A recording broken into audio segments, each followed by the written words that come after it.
All right. Good evening, everyone. My name is Oliver Marood. I'm one of the founders of the Whisky List, and welcome to our very first public virtual tasting of 2022. Super excited to be here. This is one epic independent bottler that I personally been a huge fan of. First time I tried it was in the Melbourne bar, Whiskey and Elements.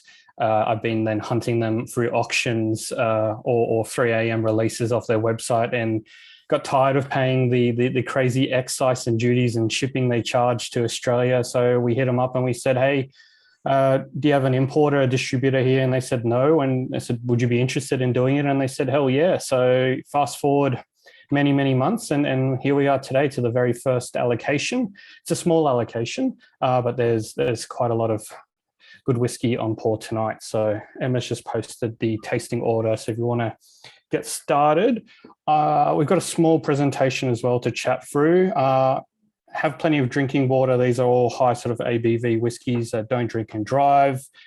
And yeah, ask questions in the chat, interrupt as much as you can and ask questions. Angus himself, unfortunately, couldn't make it. He is just about to have a baby, so he sends his apologies. Otherwise, he would have loved to join this tasting tonight. Otherwise, yeah, jump in, ask questions. And if you want to unmute yourself, just let me know and I'll unmute you if you prefer to ask it in person. It's a pretty casual, there's about 30 people only tonight here, so we'll keep it easy going. Let me just share my screen. Joining me in the co-pilot seat tonight is the wonderful Emma Cookson. Welcome, Emma. Thank you. I'm so excited to get back into the first tasting of the year, virtual, and hopefully more in-person ones soon. But yeah, very excited. Awesome. Can everyone see the screen? Great, we got thumbs up. All right. So Whisky Sponge, they're an independent bottler from UK. We'll talk about Angus and how we got started very shortly, but we figured might as well let's get started into the tasting because, you know, drinking whiskey is more fun than just sitting and listening about it. There are 4 whiskies that will go on sale later tonight, and we'll talk about that later. And we've thrown in a bonus one as well. There just wasn't enough of the Equinox to be brought in for this allocation, but we decided to air freight a couple bottles over for this tasting as well. So those are the 5 whiskies, but we'll go through them in detail. I'll hand it over to Emma to kick off the tasting. Yeah, awesome. Thank you, Ollie. So the first one we're tasting is obviously the Caperdonich. Now we're tasting 2 whiskies before we get into kind of who Angus is, what is Whisky Sponge, and all that. But we have to pair these 2 together. They come as a pair, as you can see from the labels. They were designed to sit next to each other on a bar and hopefully empty. But the first 2 whiskies are the Caperdonich and the Glen Grant. So this kind of came about as part of a combo because Caperdonich was essentially Glen Grant #2. It was designed to make the exact same spirit character, and they're considered sister distilleries. So when Angus was going through looking for something floral and light, it made sense, you know, 2 whiskies, sister distilleries, same year vintage. It was just meant to be. So the first one we've got is the Caperdonich. So actually a pretty old distillery, 1898. And it was built because there was such a huge demand of Glen Grant whiskey that they were like, yeah, this is a boom, you know, whiskey's amazing. We're gonna sell a lot, right? Cut to very shortly after the whiskey crash happening and going into a slump, getting mothballed and not being able to reopen until the 1960s. And it actually wasn't until it reopened that it got the name Caperdonich. It was literally just called Glen Grant #2 up until then. So continued producing through the 60s and 70s until 2002 when it was sold to the coppersmith shop next door, who demolished it in 2011 to expand their business. So 2002 was really the death of the distillery. It just wasn't really worth hanging on to. It was very inefficient, and yeah, lots of red apples, so good. And it really, Angus has given a little nod to the death of Caperdonich in actually the back of these labels. So if you've never seen a whiskey sponge bottle up close, they are absolutely a hoot to read the back labels. Most of the time you read the back and you're just like, oh yeah, drink responsibly, you know, all that kind of stuff. He puts these incredible stories on the back of it. So being that they were a pair, the Caperdonich has the coroner's report regarding a climbing incident, November 2002, the month and year that Caperdonich was officially sold off and no longer operated as a distillery. So I thought that's pretty fun and surprising. Another interesting thing to note is, despite being closed, we do actually see a few Caperdonichs around, which kind of means they must have been going full throttle in the last couple of years of production. So we do still see them, but they are getting rarer and rarer, and it's heartbreaking because it's just such a incredibly beautiful spirit. Like Mark was saying, that red apple fruitiness is just to die for. It's a big punchy whiskey to start the first one off at 55%, but it is, take that first sip. If hopefully everyone here is quite a seasoned whiskey drinker, but yeah, the first sip, normally there's a bit of alcohol burn. So maybe even take a tiny sip and swirl around in your mouth to get your sort of taste buds and palate accustomed to sort of the alcohol, and then come back for that second and that third sip, and that whiskey, the more subtle flavors will come through. Yeah, absolutely. And we don't often see Caperdonich in sherry cask. This is a refill hogshead, so I'm assuming American bourbon, ex-bourbon cask. But I honestly think that's for the best. It's just such a delicate spirit. And yeah, it is quite strong, but at the same time, yeah, strangely delicate.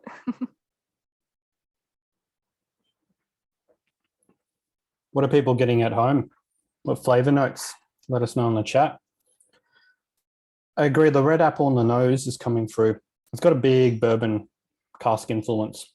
Vanilla is present sort of on the first palate, on the first sip. But going back to it, I'm getting there's a freshness there, a zest. I wasn't expecting. I thought it was going to go more creamy, more caramels. But yeah, for me, I'm getting a little bit more citrus as well.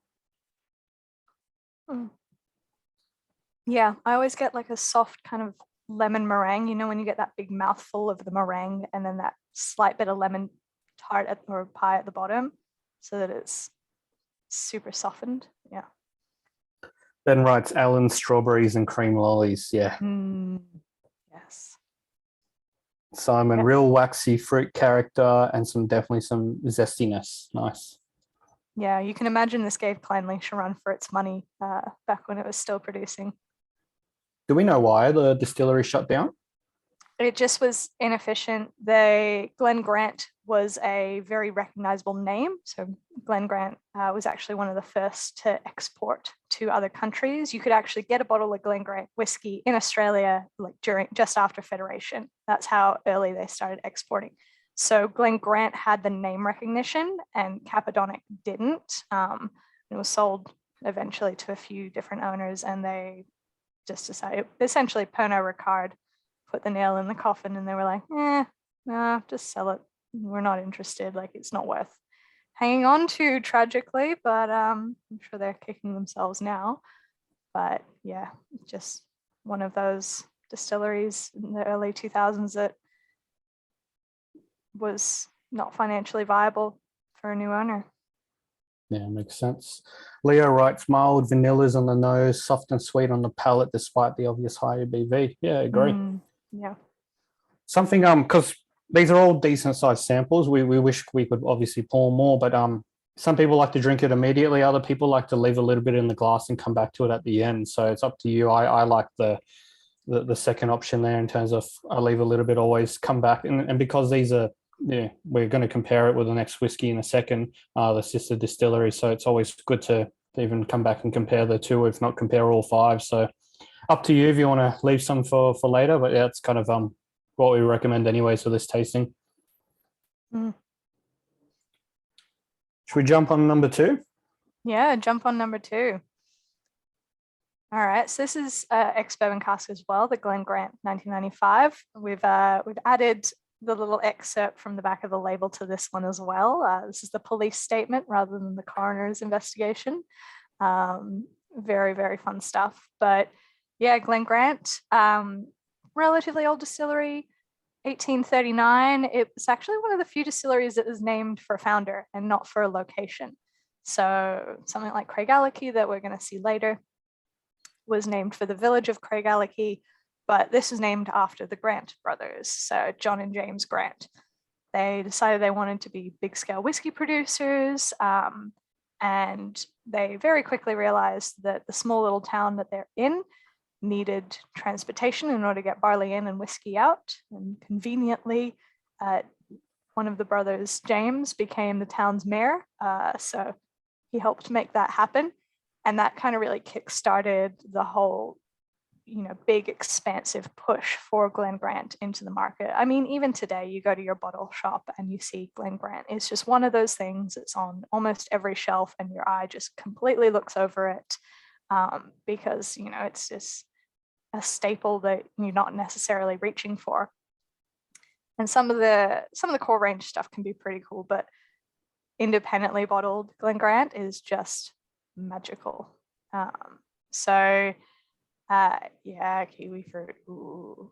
But yeah, so despite the tumultuous situation of the whiskey industry, the whole issue with opening Caperdonich and then having to close it so soon after, and stuff like that, the son of John Grant, he took over the distillery when his father and uncle passed away, and he specifically designed the stills in order to create a unique, light, soft spirit. And then that's exactly what he took to Caperdonich as well. But and he really decided that he wanted it to be a brand. So you could find Glen Grant in the early 1900s in Australia, South Africa. If it was a place in the world that had whiskey, they were there. So it's really interesting, but to see that it's had a few ownership changes over the years. Obviously, it's no longer a family distillery, but the guy who runs it today, a gentleman named Dennis Malcolm, he's the master distiller there, and he has been working at the distillery since he was 15, and he was actually born on the estate of Glen Grant. So obviously, back in the days in the 1800s, you would have your house right next to your distillery, which, I mean, building regulations weren't a thing. So I'm sure that nowadays that wouldn't fly. But yeah, people lived in the estate. And Dennis Malcolm, master distiller, was born on the estate. And yeah, he started his coopering apprentice at the spry young age of 15. And he's been there for the last 50 years. He still works there to this day. He's still the master distiller to this day.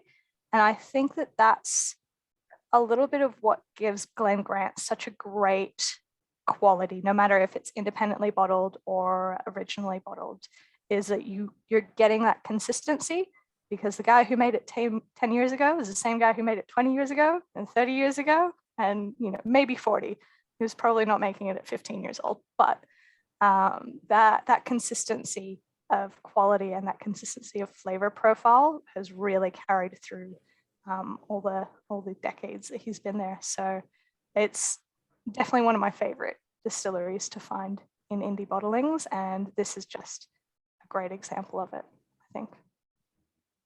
There's so much to unpack there, Emma. Before I get into the whiskey itself, I just wanted to say Dennis Malcolm was the very first person I interviewed when COVID lockdown started and virtual tastings kicked off back in March 2020.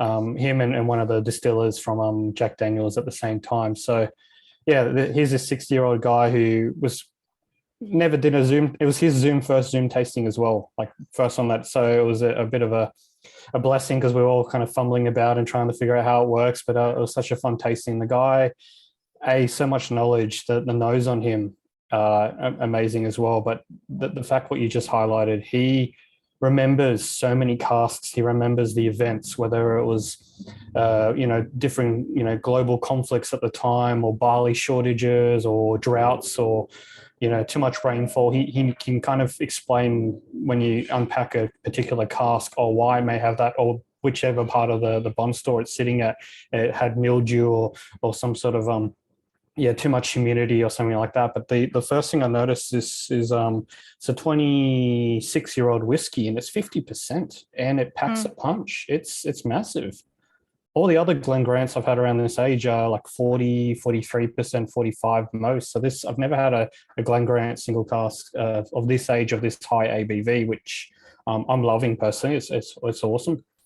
Yeah, it's just so cool. It reminds me there was a Signatory bottling a little while ago that was kind of similar. That one was a bit more oaky, and this one just has that like lovely bright. I think people have been saying barley sugar, which absolutely, yeah, it's a lot more sweet without being saccharine. Where's this kiwi fruit tasting note come from? Because I've read it on Whiskey Base and a few other places. It is like a Glen Grant kind of signature note for the older bottlings, yeah. I think it's that like kind of barrel funk. Like you normally see like that barrel funk in a cognac or an Armagnac or something like that. And I think that barrel funk, for me, I can definitely see how that associates with like, you know, when you got a kiwi fruit and you want to get like the last little bit off of the skin. So you're going real close to the skin and it's a little bit fibrous, but you're still getting the fruit.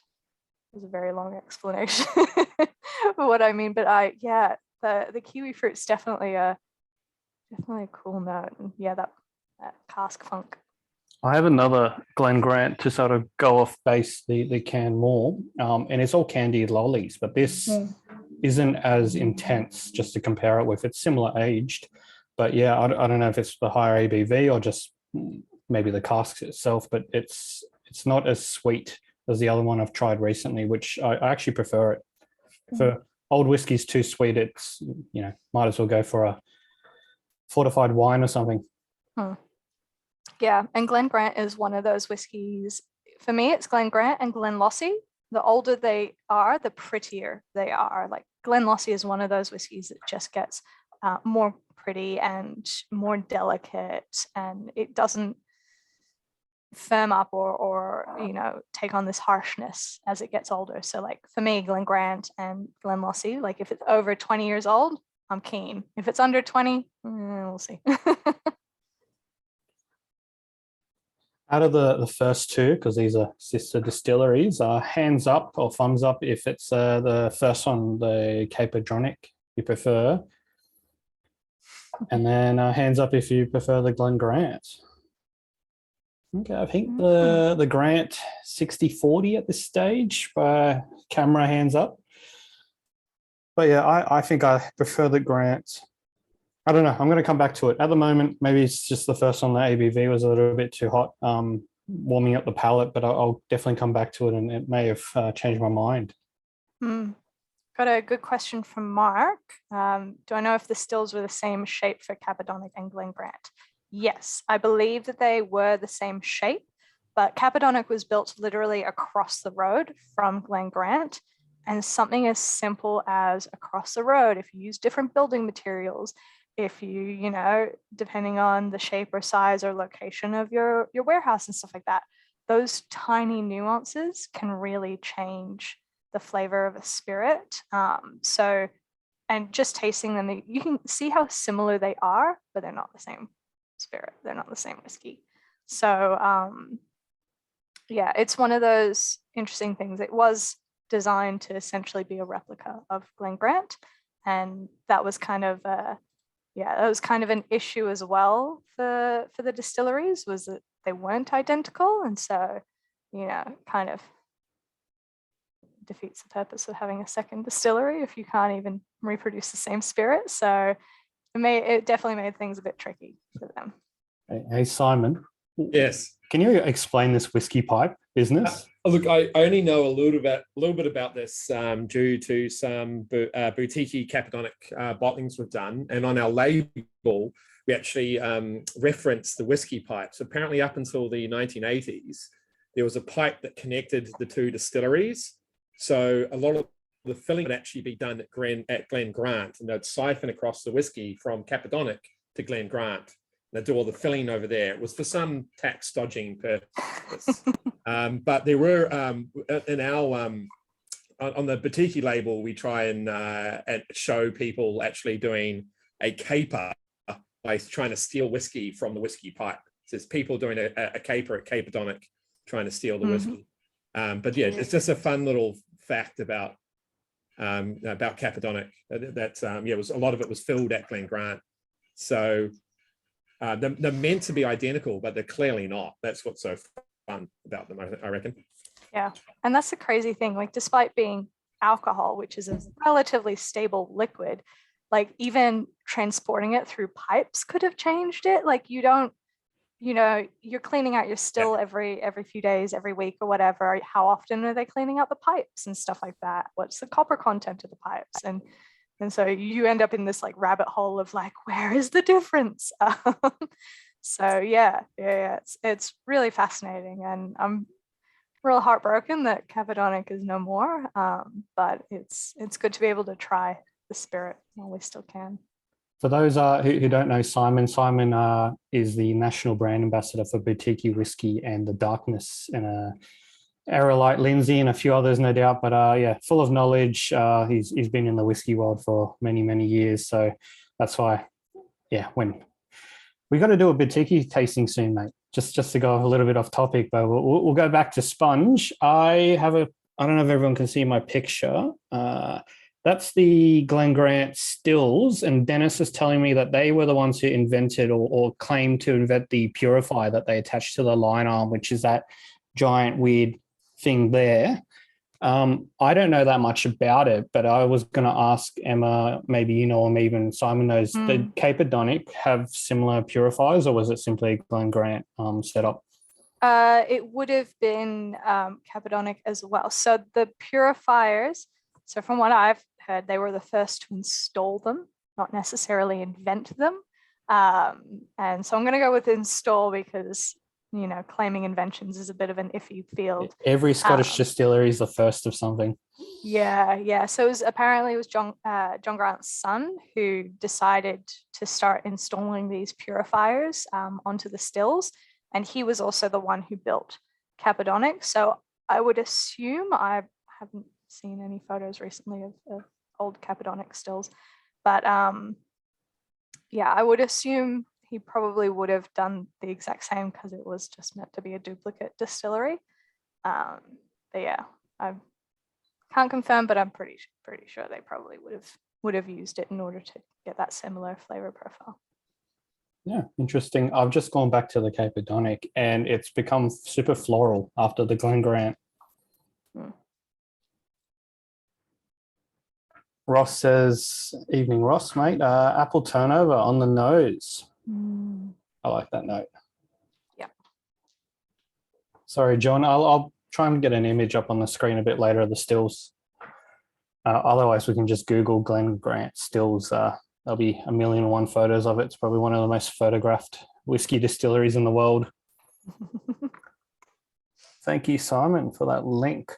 All right, I think it's time to learn a little bit about Whiskey Sponge. Unless there's any other questions about these first two whiskies, let's dive into the world of who is Angus and Whiskey Sponge. No other questions? All right. So those who don't know, Whiskey Sponge is it's a mix of things. It's obviously an independent bottler because we're drinking the whiskey today. It is a blog, and it was a blog first. And it's a blog by this wonderful guy called Angus McRail. Am I pronouncing that right, Emma? I don't know. I say McRailed. McRailed? But, it's Scottish, so who knows?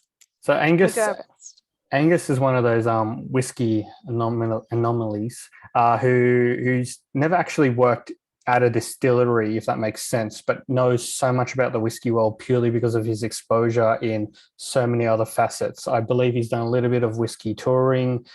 He got really big, and his excitement into whiskey was when he joined an auction house, and he was the one who had to learn about the old bottlings from the 60s and 70s and do all the research. And he loves history, but then whiskey and history, that was sort of his two love and passion. So he got into whiskey essentially through the auction house. He then started writing about it, and he runs an awesome blog called Whisky Sponge. And unlike blogging about whiskey and writing tasting reviews as all that, he likes to take a bit of a fun approach, and he makes fun of the industry because the industry can be a little bit wanky from time to time. So he isn't Whisky Sponge. Whisky Sponge is apparently some other secret identity that he helps voice.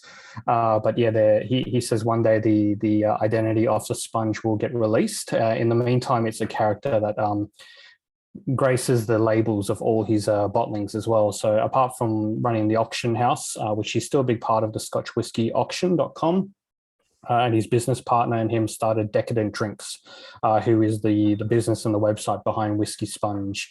And Sponge is their single cask bottlings, and they occasionally do a blend. And they've also just launched a couple of years ago another blending label, simply because there's just not enough single casks, and eventually they will run out or get harder and harder to find. So he's launched a blending label as well called Equinox and Solstice, which is the bonus fifth whiskey tonight. And this is a series of 4 bottlings per year. It's a blend, so it's a much larger allocation. And the 2020 releases will be the spring one, I think, will get launched very soon. And that's kind of them in Angus in a nutshell. Apart from that, he is a guest writer and guest reviewer of a whiskey website called Whiskey Fun, which is by Serge Valentine. When I say he's a guest writer, he's tasted and reviewed something like 3,000 different whiskies in the last few years. So, yeah, if you see and you're looking for a good 90+ point whiskey reviewed by Angus, he knows his stuff. He's been running tastings for a long time. He's been buying whiskey, bottling whiskey, and more recently, he's been announced as one of the guest hosts and presenters of the UK whiskey show run by the Whiskey Exchange over there. So if anyone's flying over to Scotland later this year, I think it's May or June, he's running the old and rare one, and then we'll see him later in the year in the physical UK whiskey show as well as one of the hosts. So very, very busy guy, and just about to become a first-time dad. So he sends his apologies for tonight. So in amongst all that whiskey business and craziness, he's got a new adventure rolling up his sleeves. But he said he'll be back online in April with a lot more whiskey releases coming, and we'll hopefully get a next much more larger allocation when it comes. But that's Angus in a nutshell. Yeah. If you haven't seen the Whisky Sponge blog, the satire blog, I highly recommend it. Whenever I'm like, you know what, I just need a giggle, but I still want to feel like I'm, doing whiskey related stuff, I just read through it. Every little nuance and word is just magnificent. I wish I could write that well, honestly. It's fantastic. And just the headers themselves are even a hoot. So it's worth having a giggle too. So he recently unpacked the new Macallan, the 81-year-old, and let's just say he makes fun of the hands. If anyone's seen the new, this is a good read. Yeah, it's not a G-rated read, which is why we're not sharing it here. All right, let's jump onto whiskey number 3. Saturnalia. So background for the name of this whiskey, for those who aren't aware, Saturnalia is a pagan and Roman festival that happens between the 13th and the 23rd of December. So essentially pagan Christmas. So this was actually the Christmas release bottling that Whisky Sponge did for December last year. So this is unusual. They call it a multi-vintage bottling. And what that means is they had a barrel which had already been blended. So it was already a blended malt whiskey. And it was just kind of finishing and maturing in a cask. So they took that blended malt and then they added a whole dash of, single malt Glenrothes to it. So it is still a blended malt whiskey. We know obviously the Glenrothes component, but we have no idea what the blended barrel is made up of. So they put 20-year-old because the Glenrothes is 20 years old, but and they're absolutely certain that some of the blended whiskey is older, but they can't put that on the label. But I yeah, so yeah. I did ask Angus if he could give any other hints, and he said it was north of 25. The other whiskies in here, so yeah, they wish they could have put all the effort on, but yeah, there were some legalities, and this isn't a cask that they got it last minute, and it was a whole fiasco how it came together basically. So they said this is yeah, it's a mystery in a bottle basically. Yeah, absolutely. But as you can probably taste with the red licorice and whatnot, they're both refill sherry hogshead casks. So you're getting that big classic jammy fruit note. So, and obviously that's a very Christmassy dram. And being Whiskey Sponge, they can't help but again poke fun at festivities. So as you can see, we've added day 7 of pagan festivities on the back of the bottle. Ceremony of the flipping, which I very much enjoyed. But there was actually an excerpt that was released with it, poking fun at this kind of like modern consumerist and commercialization that we've done of the Christmas holiday. So when it was available for sale and being promoted, they had this little phrase, "Step ye merrily beneath the mistletoe of Jesus, and spendeth thy coinage upon ye sacred plastic trinkets of yonder Black Friday and other sacred money fumblings of the run up to Christmas and all her divinely anointed food waste." Which I just was like, oh, fair, spend your money on whiskey instead. So yeah, we don't know a lot about the whiskeys going into this, but it is a very cool, very unusual dram, very Christmassy. And yeah, I thought maybe if anyone has any ideas of what they think is in it, go for it.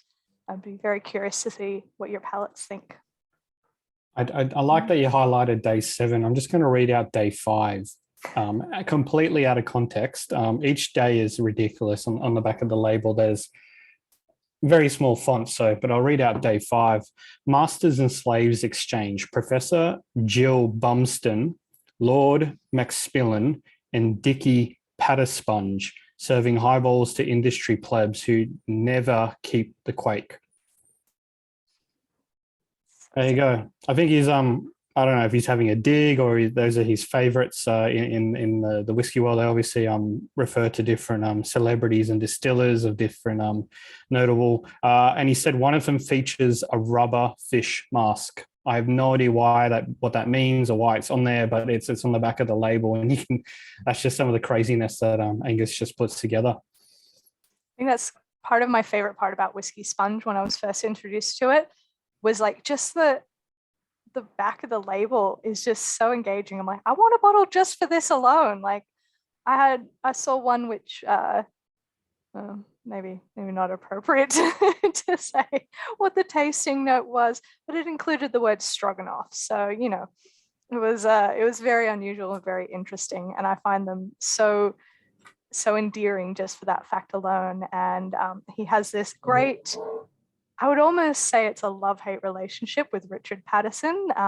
He's done a lot of very amusing drawings of Richard Patterson for any Jura bottlings and island bottlings, or anything with any distillery that uses a lot of E150 in it as well. It's been quite amusing. I highly recommend after this just Googling Whiskey Sponge labels, because they're just fantastically drawn and fantastically enjoyable. I'm actually just going to find the Kraken, Emma. Give me a minute, because it's worth showing. Do you want to read out some of these tasting notes and get a feedback from people while I look it up? Yeah, that was a great call on red licorice, James. That I absolutely see what you mean. The good Darrell Lee red licorice. Yeah. Paul says it's rich, sweet, and pretty complex flavors. Leo, stewed fruit of refill sherry cask is obvious. Beautifully integrated blend like Naked Grouse, only much better. Yeah, forget that it's called Naked Malt now. It's as if we can't have naked birds. I don't know. Birds are naked anyway. But yeah, good call. That it really does come through that stewed fruits. Can everyone see my screen? Yeah. So I believe this one came along with the, the caramel kraken must be fed. You know, how long can we stave him off by pouring E150 into him and stuff like that?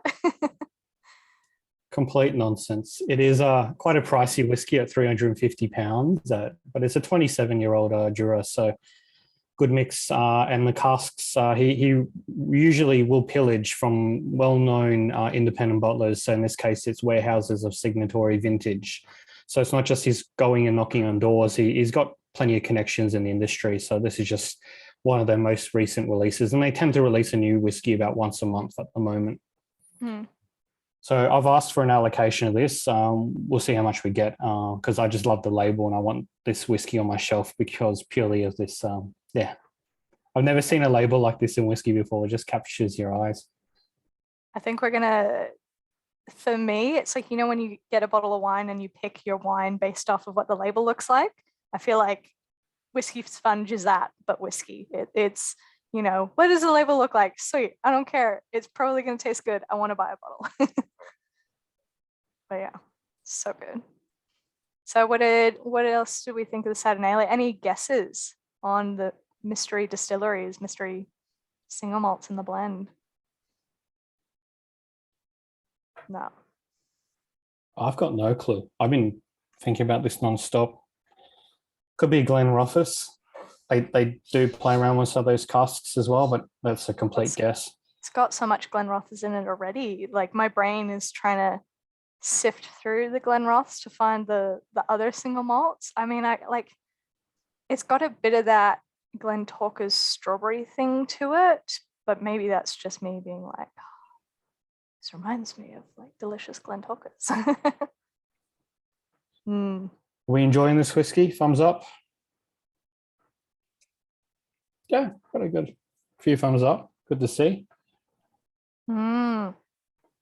Hibiscus tea finish. Good call. I agree, Mark. It is very Moorish.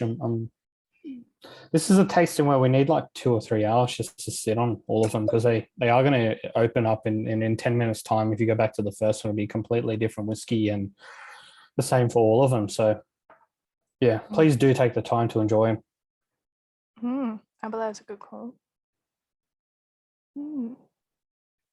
Yeah, surprisingly, Abelard gets dirtier the older it is. I recently got to try a 20-year-old single cask and I was like, what is this? Where's all those bright fruits I'm used to? So it was delicious, but threw me for a loop. What about Eridor? Edredar? Yeah, Edredor. I can never... Yeah, same. I'm going to say Edredar. I don't know. Again, Scottish Gaelic. I mean, I do wonder, because they're such a small distillery though, do they have that much to give for blends? You know, it's one of those really interesting questions. I'm actually surprised about how much Ballechin there is independently bottled, and that kind of leads into our next whiskey as well. But yeah, I find like the Edredar 10-year-old that Signatory bottles is not super prevalent. They only do smaller batches and breaks my heart because it's one of the best. But yeah, could be. Shall we go for whiskey number 4? Let's crack on to it. All right, so whiskey number 4 was part of a trilogy series that they called Spongetopia. Not a utopia, dystopia. So it was 3 Ballechin bottlings, each in different sherry casks. The one that we have today is the Fino cask. We grabbed that one because Fino is something you don't see a lot of full maturation whiskey of, and it's super, super cool and nutty, and Ballechin with super weird sherry casks is just magnificent. So the inspiration behind these was like old sci-fi pulp fiction books, and each bottle in the trilogy represents something different. So the one that we've got today is actually called The Triumph of Influencers. So again, poking fun at both social media influencers, but also whiskey influencers. And kind of the back of the label compares them to a fast-spreading disease and pandemic, which I'm sure was a very conscious decision with marketing the bottles. But for those of you who aren't familiar with Ballechin, it is pronounced Ballechin. That one I do have down pat, thankfully, though I do enjoy people mispronouncing it. I like the Aussie way is Ballechin. Ballechin, yeah. Yeah, that's not the worst way to say it. But yeah, so for those who aren't aware, Ballechin is heavily peated Edredar. So Edredar, small Highland distillery, which since 2002 has been home to Signatory Vintage. So it was picked up by the company and is now their warehouse. So everything Edredar comes out of there, everything Ballechin comes out of there, and everything Signatory comes out of there as well. So actually a lot of the whiskies that we've had, we will have today have all been pilfered from Signatory Vintage warehouses. So he's just gone straight to the Symingtons. But yeah, so it's really, really cool. So it's a very small distillery. It was originally a farm cooperative, started in 1837, though it is suggested that considering its proximity to water sources, its hidden geography, and access to back roads, there may have been some not so legal distilling there earlier, as kind of was the way about a lot of distilleries that were geographically inclined to avoid the tax man. But yeah, so it used to be Scotland's smallest distillery, and it's still on the smaller end, which is again why we don't see a lot of Edredar, and we don't see too much Ballechin, but thankfully we do see it. And it's actually considered one of the prettiest distilleries in Scotland. It is the cutest, quaintest little thing, with like little red doors, and just, oh, it's so petite and pretty.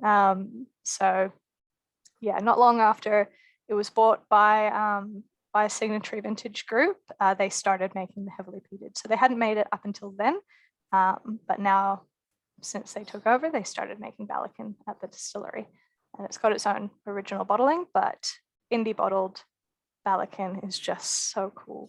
It's always standout, and for me, it always has this mushrooms on pizza thing. You can tell me if I'm crazy, but it's got that like mushroomy, textural, salty, but vegetable-y thing to it. So yeah, it's super cool.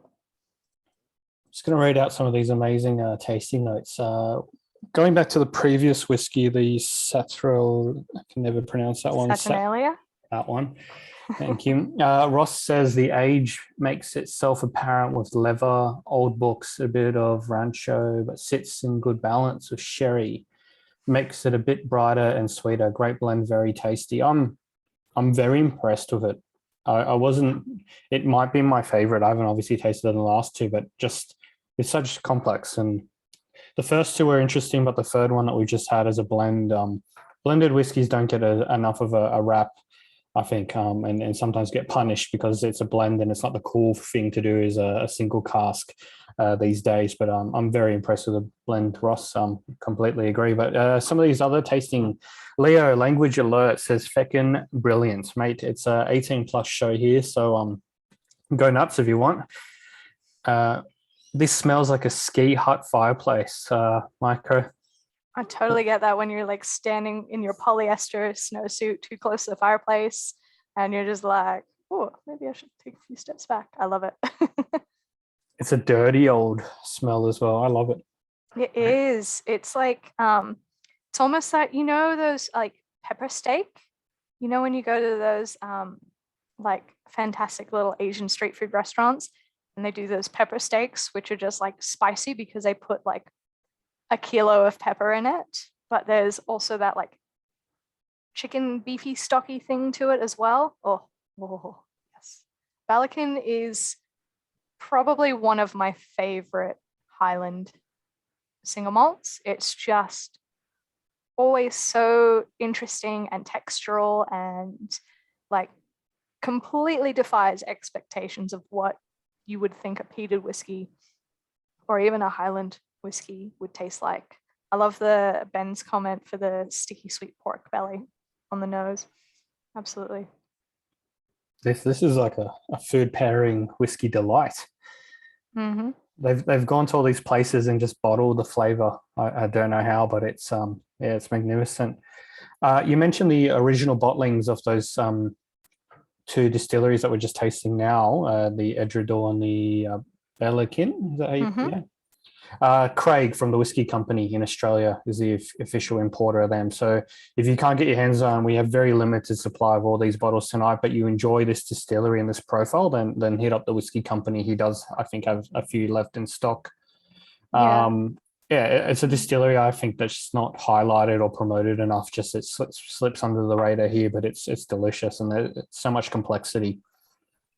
Yeah. Even the Edredauer is one of those, like, they'll often do a lot of heavily sherry expressions. In the core range, the Caledonian 12-year-old is relatively sherried, but it's one of those sherry whiskeys that's not super sweet. It's not a Glenfarclas. It's not, that sugary saturin situation. It is always, without doubt, meaty. So like even the Edredauer unpeated is just like bacon jam and just all those beautiful rich flavors. They're always very chewy whiskeys. And I very much appreciate that when I have to chomp down and chew through my whiskey. It makes the experience a lot more, rounded as well. For me, that a balanced whiskey is something that, you do engage with in your mouth. That sounded terrible, but you are engaging with more than just the flavor. You're engaging with the texture and all that with it. Yeah. I'll just skip to the next slide, which is the whiskey we're trying. It's an excerpt of the back of the label, which describes the scene that is the label itself. So as Emma mentioned, it's all around the influencer and the demise of whiskey. But what you're painting here is a dystopian future. You can see the cities in the backgrounds become heavily, global warming, lots of pollution in the sky, that the ground's got whiskey's basically being distilled from, I don't know, some sort of disgusting, could be lava, could be toxic waste from the ground, is bottled, but people are lining up and they're lining up for miles to come to buy that bottle just to take a photo of it, and it's then immediately to the auction house. So a bit of the sign of the times, because so many of these independent bottlers, not just Whisky Sponge, but they're all over the world. There's so many auction houses, these bottles pop up even days after they have gone for sale, and it's amazing. And then some of the prices, people, secondary market, supply, demand, and enough said there. But Angus is pointing a little bit of fun at all three of them. We've just tried the first one. There's two more in the series. I think they've all been released so far. But yeah, this one's all around the influencer and the demise of that to the whiskey world. Yeah, that's what I love about them as well, is that they're poking fun at, but they're also really kind of a serious parody of what's really happening in the industry, just being like, oh, let's make fun of this, but also we're all laughing because we know that this exists and this happens, and we kind of just have to accept it, but it's not something that, we should be encouraging, like with the giftings, complimentary bottle gifting, and the ceremony of the flipping. But yeah, it's very, very interesting stuff, and obviously whiskey influencers and social media influencers are taking a bit of a punt at them with this bottle, which I enjoy. Ross says salted caramel popcorn, macadamia, chocolate, light smoke in the nose. Paul's saying significant malt and iodine flavors. Mark's saying, I think a good peated sherry whiskey is about as fun as it gets. And Mark, I completely agree, mate. This is a lot of fun. Yeah. And with the straight from the cask Edredauer series, you can get Ballecchins that are casks in so many different weird and wonderful things: Bordeaux, Burgundy, Sauternes. And it's just a great way to really experiment with how different sherries and how different fortified wines can really interact and elevate a peated spirit, because it's not just something you need to showcase the smoke. It can really be much more than that.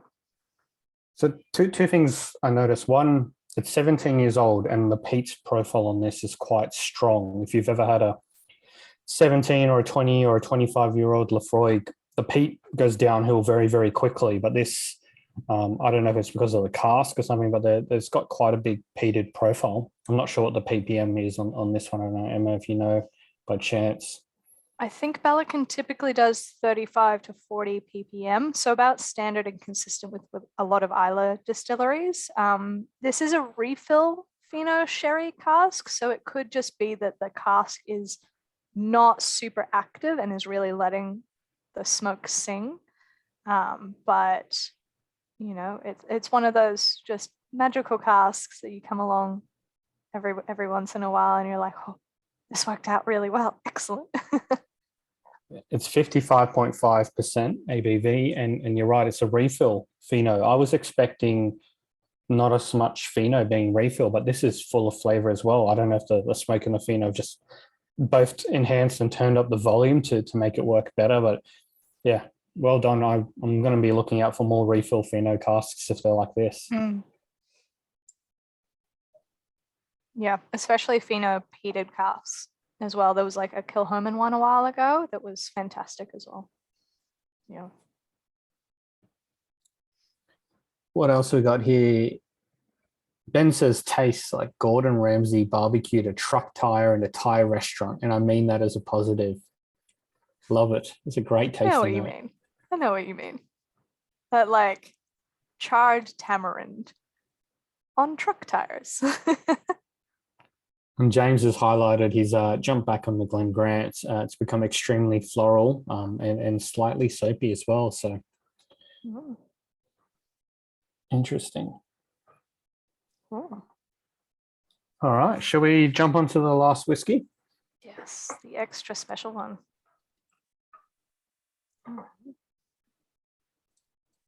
I don't know, this one was pretty special as well. I'm surprised how much I like it. Special in different ways. This Ballechin is special because it's delicious Ballechin. This next one is special because, you know, it's a different kind of bottling range. So. Leo has given you top props, Ben. That comment is truly in the Whisky Sponge spirit. I'm going to actually take a screenshot of these comments and send them to Angus as well so he can enjoy. So Ben, yeah, you might be invited to write the next back label. Yeah. But yeah, so next one, last one of the tasting is the Craigellachie 15-year-old Equinox and Solstice Winter 2021 release. So this is a first fill sherry hogshead, as you can probably see by the color. But this one is kind of different. So with the Equinox and Solstice series, they take a different approach to it than they do the traditional sponge bottlings. They bring it down to a lower ABV. So all of their Equinox and Solstice bottles are 48.5%, trying to make them a lot more drinkable. And they release 2 a year on the winter solstice and the spring equinox. Makes sense, right? I don't know where Angus and the Sponge guys got their love and fascination with Roman and pagan holidays and traditions, but again, this really fits in. So the spring equinox in the Northern Hemisphere happens in March, and the winter solstice in the Northern Hemisphere happens in December. They're in totally different months for us in the Southern Hemisphere, unsurprisingly. I think June and September for us. But yeah, so what they really want to do is like showcase the spirit characteristic at that more drinkable ABV. And I mean, I will say, despite the lower ABV compared to some of the others, this is still super chewy and lovely and spicy and whatnot. But Craigellachie is a fantastic distillery. It's actually part of the Bacardi family now. Bacardi bought it with a couple of other distilleries off of Diageo, and it's a core part of the Dewar's blend.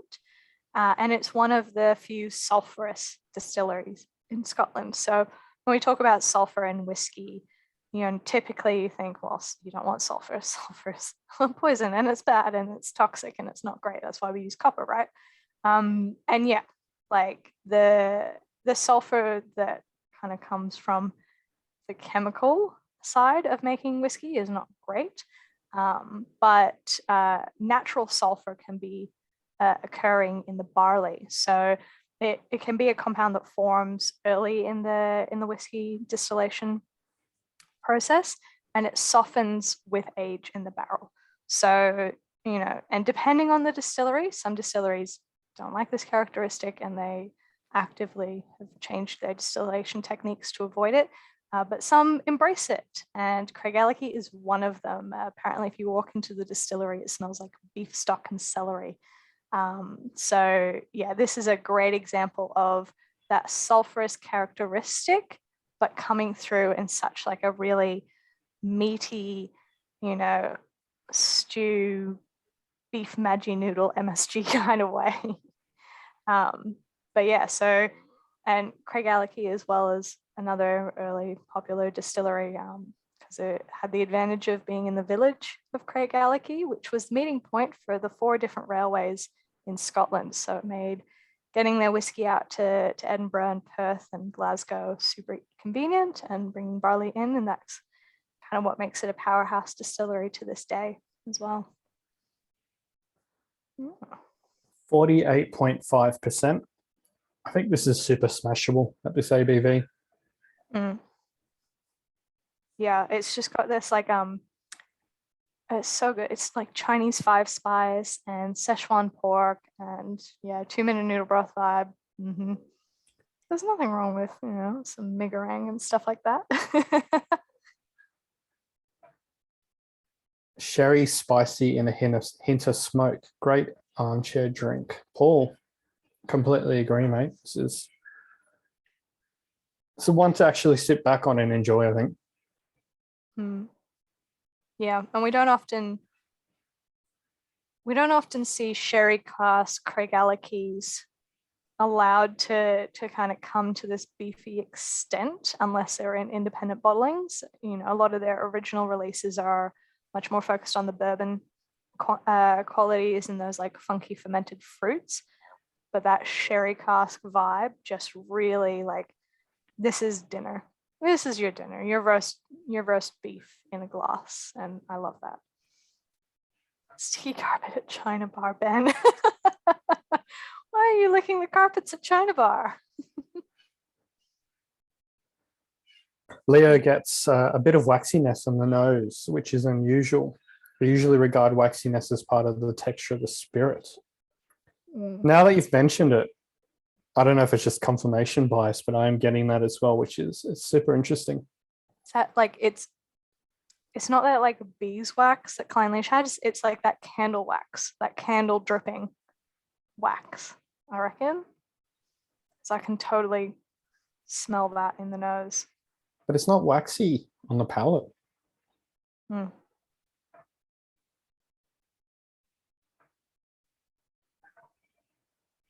Very interesting whiskey. All these are super interesting, but this one's probably the most complex. Yeah.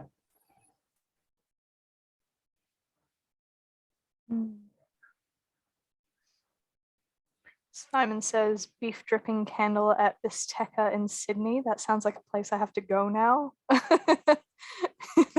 If that is the vibe, I want to go there. Yes. Everyone in the foodie scene's talking about Bisteca. I haven't been yet, but it sounds like it's a thumbs up. Bisteca, Biscotti, what is this? I don't know anything about Sydney restaurants, so I'll stick to my Melbourne. All right.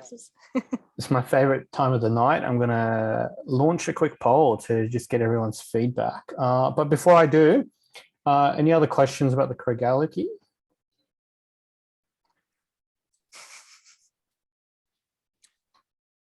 The poll is impossible. Look, you have to pick one. You got to pick one. That's just how it works. I agree, Ben. It is a very dry sherry. Yeah, absolutely. It doesn't transfer any of those like fruit notes or anything like that. It's just all protein, beef. You know, this is the whiskey for the person on the paleo diet or whatever. Second last slide, and then I'll launch the poll. So Emma put this one together for the best whiskey giggles ever. So promised by Emma. Make sure you check out whiskysponge.com. Little plug there, but let's launch this poll. Yeah. And if you go to the website, it looks like a broken link on Google, but I swear it is legitimate.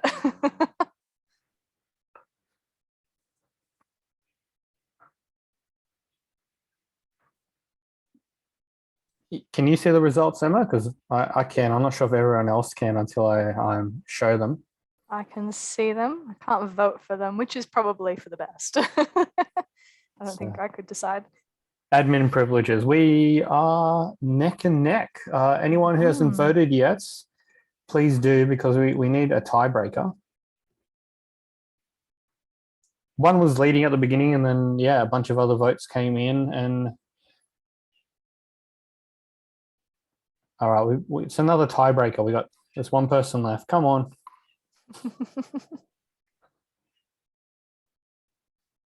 Last person to vote.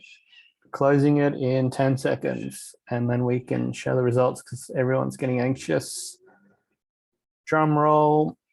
Here we go. Ending poll. And the results are...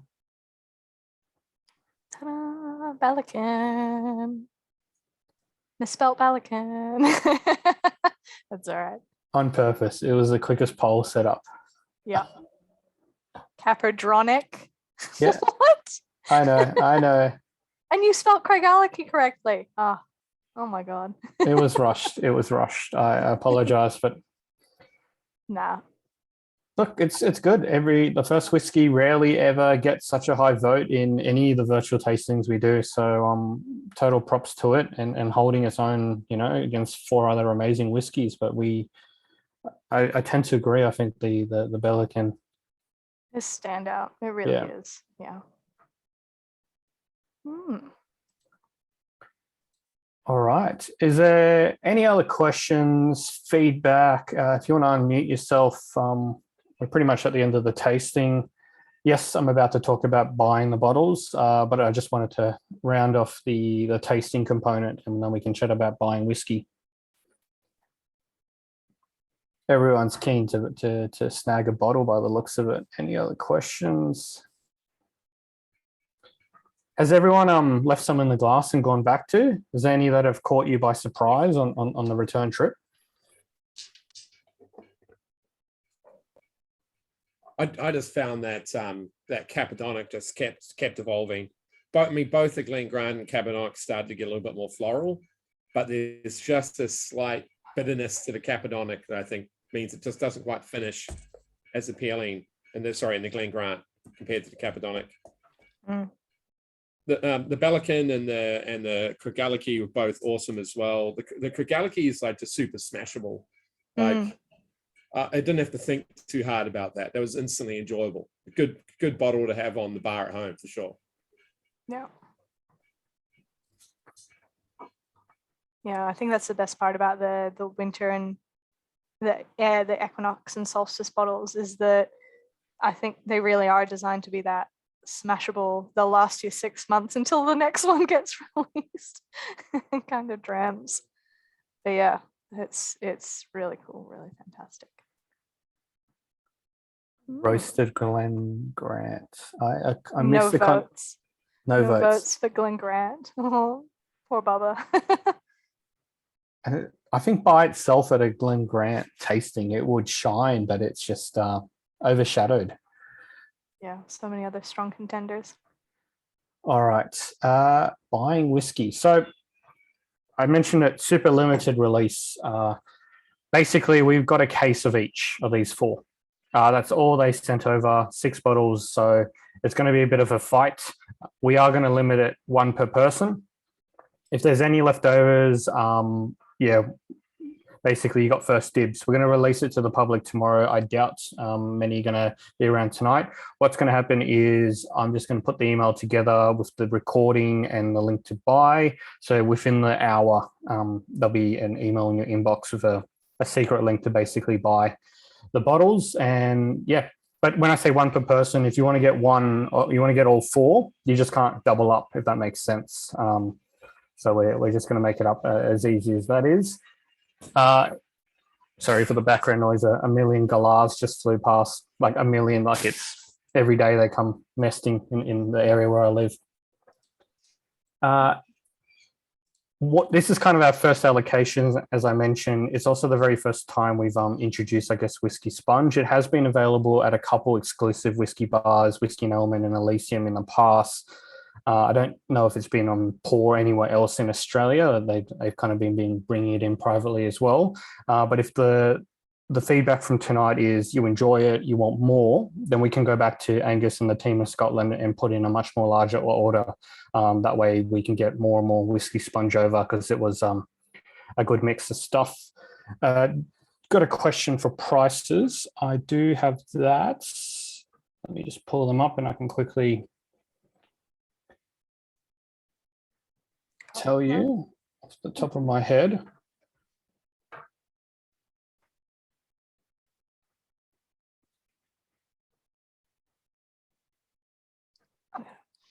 All right.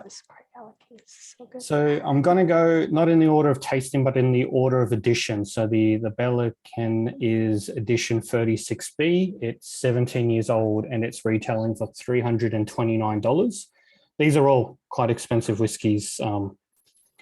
And hopefully as we can bring in more and more, we can get the prices down a little bit. But you saw that the price of the Jura, £350. So these aren't cheap indies, but they're delicious. The next one is the Glen Grant, so edition 42, and that is $399. The Caperdonich 21-year-old edition 43, the most expensive of the night, is $565. And the last one, the Saturnalia 20-year-old blended malt, edition 44, is $239. So we've